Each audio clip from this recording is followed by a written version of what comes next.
બાબા સાહેબ આંબેડકર પર અમિત શાહના નિવેદનો વિરુદ્ધ ઇન્ડિયા ગઠબંધનના સાંસદોનો વિરોધ. ડ્રામેટિક ઘટનાઓમાં ઇન્ડિયા ગઠબંધનના સાંસદોએ સંસદ પરિસરમાં વિરોધ પ્રદર્શન કર્યું, જેમાં ગૃહમંત્રી અમિત શાહના ડોક્ટર BR આંબેડકર પરના નિવેદનો માટે માફી અને રાજીનામાની માંગ કરી.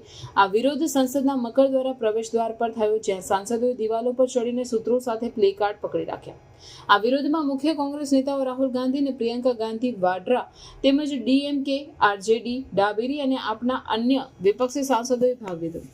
સાંસદોએ ડોક્ટર આંબેડકરના ચિત્રો પકડીને જય ભીમ અને અમિત શાહ માફી માંગો જેવા સૂત્રો ઉછાળ્યા. વિવાદની શરૂઆત ત્યારે થઈ જ્યારે અમિત શાહે રાજ્યસભામાં એવા નિવેદનો કર્યા જે વિપક્ષના દાવા મુજબ ભારતીય બંધારણના મુખ્ય નિર્માતા ડોક્ટર આંબેડકરનું અપમાન કરતા હતા. વિપક્ષે શાહ પર આંબેડકરની વારસાને નબળું પાડવાનો આરોપ લગાવ્યો અને જાહેર માફી અને તેમના રાજીનામાની માંગ કરી.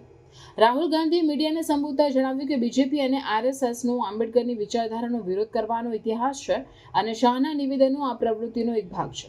પ્રિયંકા ગાંધીએ આંબેડકરના યોગદાનની મહત્વતા અને તેમના વારસાનું સન્માન કરવાની જરૂરિયાત પર ભાર મૂક્યો.